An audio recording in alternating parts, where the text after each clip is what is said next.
ಒಳ್ಳೆ ಬೆಳೆ ಬಂದಿದೆ ಅಂತೆ ಅವ್ರದ್ದು. ತೋಟನೂ ಸ್ವಲ್ಪ ಚೆನ್ನಾಗಿದೆ ಅಣ್ಣ. ಸ್ವಲ್ಪ ಗಿಡ ಹುಲ್ಲು ಎಲ್ಲ ಬೆಳೆದ್ರದ್ರಿಂದ ಏನಕ್ಕೆ ಈ ಪರ್ಪಸ್ ಬಿಟ್ಟಿದ್ರ ಅಣ್ಣ?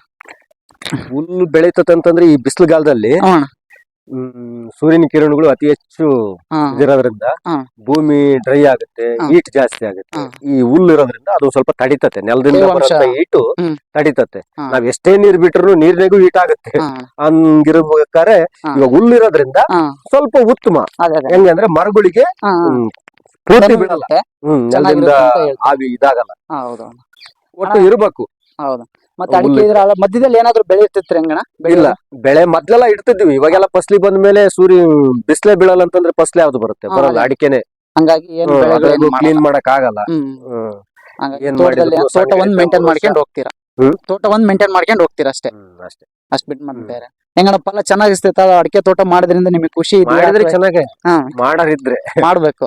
ಮಾಡಾರಿಲ್ಲ ಅದ್ ಬರ್ತತ್ತೆ ಹೇಳು ಅಂತಂದೇಳಿ ಕೈ ಕಟ್ಟಿಗೆ ಕೂತ್ಕೊಂಡ್ರೆ ಆಗಲ್ಲ. ಹಾ ಅಣ್ಣ. ಅದ್ರಲ್ಲಿ ರೋಗ ರುಜಿನಗಳು ಇವಾಗೆಲ್ಲ ಅತಿ ಹೆಚ್ಚು ಚಳ್ಳಕೆರೆ, ಹಾ.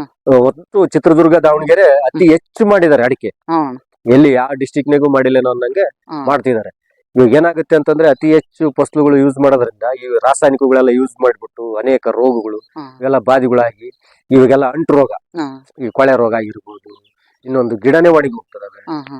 ಅದು ಜೀಗಿಗಳು, ಎಲ್ಲ ಅನೇಕ ರೋಗಗಳು, ಅಂಟು ರೋಗಗಳು ಇವಾಗೆಲ್ಲ ಅಣ್ಣ, virus ಅಡಿಕೆ start ಎಲ್ಲಾ ಆಗ್ತೈತೆ ರೈತರು ಅಡಿಕೆ ಮಾಡೋದ್ರಿಂದ ಅಡಿಕೆ ಭವಿಷ್ಯ ಮುಂದಿನ ದಿನಗಳಲ್ಲಿ ಏನಾಗ್ಬೋದು ಅಥವಾ ಹೆಂಗಣ್ಣ? ಅಥವಾ ಇದ್ರಿಗೆ ಏನಿಲ್ಲ, ಬೆಲೆ ಇದ್ದೇ ಇರುತ್ತಾ? ರೇಟ್ ಕರೆಕ್ಟ್ ಆಗಿರುತ್ತೆ. ಹ್ಞೂ ಅಣ್ಣ. ರೇಟ್ ಏನ್ ಹೆಚ್ಚಾಗ್ತಾ ಹೋಗುತ್ತೆ. ಹ್ಞೂ ಅಣ್ಣ. ಅದೇನ್ ಅಡಿಕೆ ರೇಟ್ ಕಮ್ಮಿ ಆಗುತ್ತೆ ಹೆಚ್ಚಾಕಿದ್ರಿಂದ ಅಂತಲ್ಲ, ಹ್ಮ್. ರೋಗಗಳು ಜಾಸ್ತಿ ಆಗ್ತವೆ. ರೋಗಗಳು ಜಾಸ್ತಿ ಆದಾಗ ಇಳುವರಿ ಕಮ್ಮಿ ಆಗುತ್ತೆ. ಇಳುವರಿ ಕಮ್ಮಿ ಆದಾಗ ಅದೇ ರೇಟ್ ಜಾಸ್ತಿ ಮುಂದುವರಿತಾ ಹೋಗುತ್ತೆ. ಇದ್ರಾಗ ಉಳಿಸ್ಕೋಬೇಕು ಅಂತಂದ್ರೆ ರಾಸಾಯನಿಕ ಬಿಟ್ಟು ಹಾ. ಸ್ವಲ್ಪನೇ ಬೆಳೆ ಆಗ್ಲಿ. ಅದೇ. ಸ್ವಲ್ಪ ಈ ದನದ ಕೊಟ್ಟಿಗೆ ಗೊಬ್ಬರ ನಾವು ಏನು ಜೈವಿಕ ಇವನ್ನೆಲ್ಲ ಉಪಯೋಗಿಸ್ತೀವಲ್ಲ, ಹ್ಮ್. ಇದರಿಂದ ಒಂದ್ ಸ್ವಲ್ಪ ಫಸಲು ಕಮ್ಮಿ ಆಗ್ಬೋದು, ನಿಧಾನ ಆಗ್ಬೋದು. ಹೌದಾ? ಅಷ್ಟು ಬಿಟ್ಟೇನು ನಮ್ಗೇನು ಬಹಳ ಇದಾಗಲ್ಲ, ಲಾಸ್ ಆಗಲ್ಲ. ಹೌದಣ್ಣ.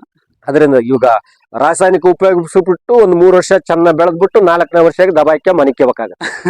ಅದಾಗದಂಗೆ ಇರ್ಬೇಕು ಅಂತಂದ್ರೆ ಹ್ಮ್. ನಾವು ಇನ್ಲರ್ ಎಲ್ಲ ಏನ್ ಮಾಡಿದ್ರು ದನದ ಗೊಬ್ಬರನೆಲ್ಲ ಹ್ಮ್. ಈ ಗೊಬ್ಬರನೆಲ್ಲ ಉಪಯೋಗಿಸ್ಕೊಂಡು ಬೆಳೆ ಇಕ್ಕರು, ಹಾ. ಯಾವ್ದು ರಾಸಾಯನಿಕ ಇರ್ಲಿಲ್ಲ. ಅವಾಗ ಒಂದು ಔಷಧಿನೂ ಹೊಡಿತಿದ್ದಿಲ್ಲ. ಅದೇ ಅದೇ ಅಣ್ಣ. ಇವಾಗ ಹೆಜ್ಜೆಜಿಗೂ ತಿಂಗಳಿಗೊಂದ್ಸರಿ 15 ದಿವಸಕ್ಕೊಂದ್ಸರಿ ಡ್ರಮ್ ಹಿಡ್ಕೊಂಡ್ ಬರ್ಬೇಕು ಹೊಲ್ದಾಗ. ಅಣ್ಣ, ನಿಮ್ ತೋಟಕ್ಕೆಲ್ಲ ನೀವು ಸಾವಯವ ಕೃಷಿಯನ್ನ ಬಳಸ್ತೀರ? ಜೀವಾಮೃತ, ಗೋಕೃಪಾಮೃತ ಮಾಡ್ತಾ ಇದ್ರಲ್ಲ, ಅದ್ರ ಬಗ್ಗೆ ಏನಾದ್ರು ನಿಮ್ಮ ಅನುಭವ, ನಿಮ್ಮ ಅನಿಸಿಕೆ? ಇಲ್ಲ, ಮಾಡಿದೀವಿ. ಹ್ಮ್. ಅದರಿಂದನೂ ಒಳ್ಳೆ ಅನುಕೂಲ. ಇವಾಗ ನಾವು ಅದನ್ನೆಲ್ಲ ಮಾಡಕ್ ಆಗಲ್ಲ. ಹ್ಮ್. ಅದಿರೋದ್ರಿಂದ ಇವಾಗ ಏನಾಗುತ್ತೆ ಅಂದ್ರೆ ದನದ ಗೊಬ್ಬರ ಜಾಸ್ತಿ ಯೂಸ್ ಮಾಡ್ತೀವಿ. ಅದೇ ವರ್ಷಕ್ಕೊಂದ್ಸಲ ಒಂದು ಎಕರೆಗೆ 4. ಒಂದ್ ವರ್ಷದಲ್ಲಿ ಒಂದ್ಸಲ ಮಾತ್ರ ಕೊಡ್ತೀರಾ? ಅಷ್ಟೇ. ಅಣ್ಣ, ಬಡ್ಡೆಗೆಲ್ಲ ಕೊಡ್ತೀರಾ? ಹೊಲ ತುಂಬಾ ಇಡ್ತೀವಿ. ಬಡ್ಡೆ ನಾವು ಕೆದರದಿಂದ ಬೇರ್ ಕಟ್ ಆಗ್ತವೆ. ಬೇರ್ ಕಟ್ ಅದು ಕೆಲವ್ರು ಅಂತಾರೆ ಮಲ್ನಾಡ್ ಸೈಡ್ ಎಲ್ಲ ಗುಣಿ ಸುತ್ತ ಮಾಡ್ತಾರೆ, ಅದೆಲ್ಲ ಮಾಡ್ತಾರೆ, ಇದನ್ನೆಲ್ಲ ಮಾಡ್ತಾರೆ. ಅದೆಲ್ಲ ಅಲ್ಲ. ಹೊಲ ತುಂಬಾ ಗೊಬ್ಬರ, ಅವು ಬೇರುಗಳೇನು ಅಲ್ಲೇ ಇರ್ತಾವ. ಬಡ್ಡೆಗೆ ಏನಿಲ್ಲ, ಎಲ್ಲ ಭೂಮಿ ತುಂಬಾ ಅಡ್ಕೊಂಡಿರ್ತಾವ. ನಾವ್ ಎಲ್ಲಿ ಗೊಬ್ಬರ ಹಾಕಿದ್ರು ತಗಂತಾವ. ಅಣ್ಣ, ನೀವು ಗೊಬ್ಬರದಲ್ಲಿ ದನ, ಹಸು ಆ ಗೊಬ್ಬರ ಯೂಸ್ ಮಾಡ್ತೀರಾ ಅಥವಾ ಕುರಿ ಗೊಬ್ಬರಗಳು ಯಾವ್ದು ಬಳಕೆ ಮಾಡ್ತೀರಾ ಜಾಸ್ತಿ? ದನದ ಗೊಬ್ಬರ ಯೂಸ್ ಮಾಡಿದ್ರೆ ಅನುಕೂಲ, ಒಳ್ಳೇದು. ಸಿಗಲ್ಲ ಏರು, ಕುರಿ ಗೊಬ್ಬರ ತರಿಸ್ಕೊಂಡ್ಬಿಟ್ಟು ಕುರಿ ಗೊಬ್ಬರ ಯೂಸ್ ಮಾಡಿ. ಅಂದ್ರೆ ಹೆಚ್ಚು ಉಪಯೋಗಿಸಬಾರ್ದು. ಕುರಿ ಗೊಬ್ಬರ ಹೀಟ್ ಜಾಸ್ತಿ ಆಗುತ್ತೆ. ಅದು ಜಲ್ದಿ ಫಸ್ಲುಗೆ ತಗನಲ್ಲ ಸಾರಾಂಶ.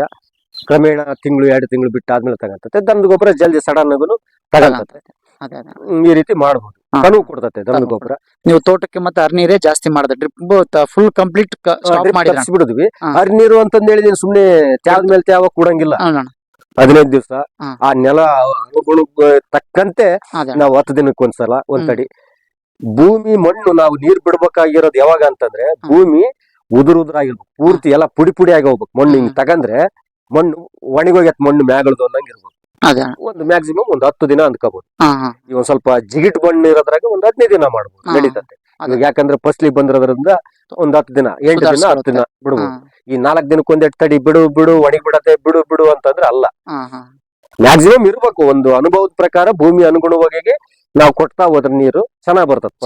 ಅತಿ ಹೆಚ್ಚು ನೀರ್ ಕುಡಿದ್ರು ಮನುಷ್ಯನಿಗೆ ಎಫೆಕ್ಟ್, ಅತಿ ಕಮ್ಮಿ ನೀರ್ ಕುಡಿದ್ರು ಮನುಷ್ಯನಿಗೆ ಎಫೆಕ್ಟ್. ಅದೇ ರೀತಿನೇ ಫಸ್ಲು. ಹೌದಣ್ಣ. ನೋಡ್ಬೋದು ರೈತ ಮಿತ್ರರೇ, ಶಿವಕುಮಾರ್ ಅಣ್ಣ ಅವ್ರ ತೋಟ ತುಂಬಾ ಚೆನ್ನಾಗಿದೆ. ಅವ್ರ ತೋಟದಲ್ಲಿ ಬಂದಿದ್ವಿ. ಅವ್ರ ಅಡಿಕೆಗಳು ಇವಾಗ 10 ವರ್ಷ ಆಗಿದೆ. ಅವ್ರು ಸ್ಟಾರ್ಟಿಂಗ್ ಇಂದ ತೋಟ ಮಾಡಿ ಹಚ್ಚ ಹಸಿರಾಗಿದೆ ತೋಟನು.